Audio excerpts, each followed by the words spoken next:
Hey, this is Melody with Realty Executives Main Street.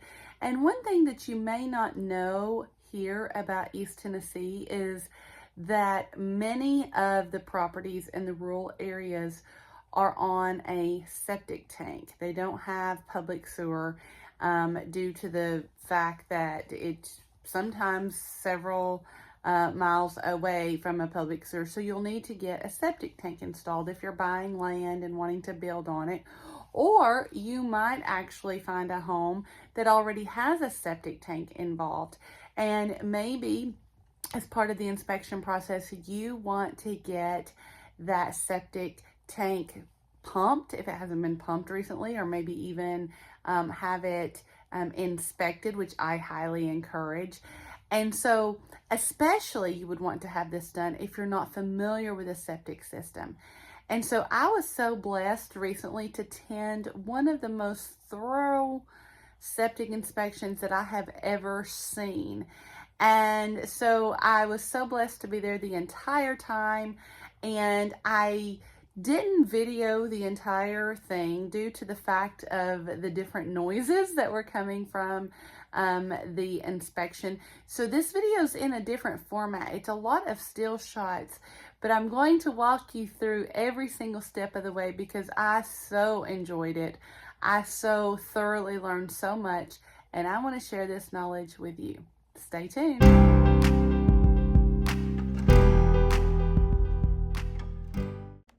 So my client did this picture of me showing I truly am interested in this stuff.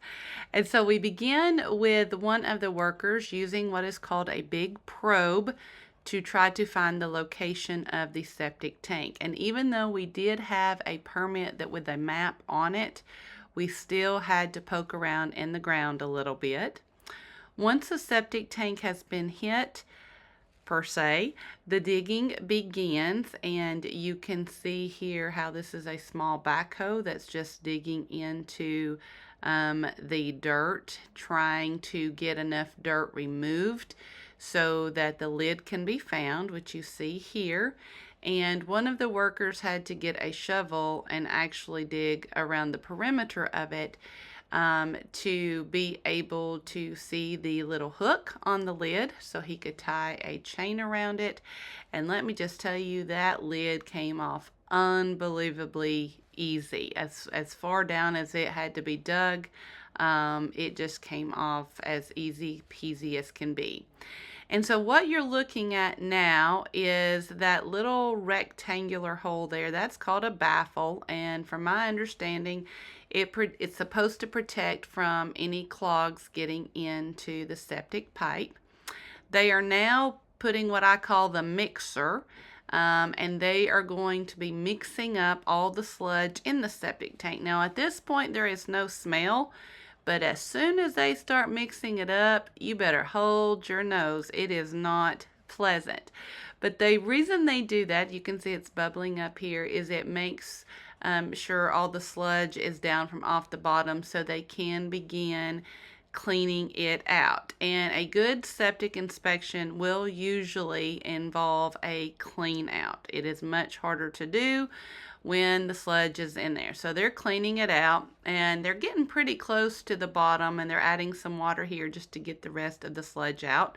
So now they're going to put a camera into the one part of the piping that is being cleared out. Now we're digging up for the other end of the septic tank. Because there were no cap risers on here, both of them had to be found and dug up. The second one came off just as easily as the first. You are looking at the other baffle on the other end of the septic tank. You can see the pipe there. And they also ran a camera through there to get to the field lines and cleaned up beautifully. So I hope you enjoyed this video about septic inspections here in East Tennessee. Please do not be afraid of them. You might every once in a while get a little bit of blowback from the seller, but they're highly important. And the reason you might get blowback from the seller is sometimes, sadly, they have to dig, especially if they cannot find that septic tank. They have to dig up the yard a little bit, but hopefully we can research and find a reputable company that will clean up and make it very minimal. But I highly recommend that if you are buying a home with a septic tank, find out where it is, find out when it was recently pumped, and get it inspected as part of the due diligence for you buying one of the biggest purchases of your life. Now, don't forget, if you have not liked this channel, please do that. Subscribe to it, share it with others. That helps me to get the word out. And let me just tell you, you guys have blessed me. I think in the past week, I have gotten to either speak on the phone or text or email back and forth to 7 new potential clients, hopefully, that are looking to get information about moving to East Tennessee, and it has blessed my heart. I love hearing your story. I love hearing where you're coming from. I love hearing about your questions. So feel free to reach out to me at any time. You can text me or email me. It's the best, just because I can answer those at any time of the night, or call me. Put a question in the comments of the channel below. I will get to you usually within 24 hours. I'll respond. But thank you for helping me to get the word out. Thank you for your support, and until next time.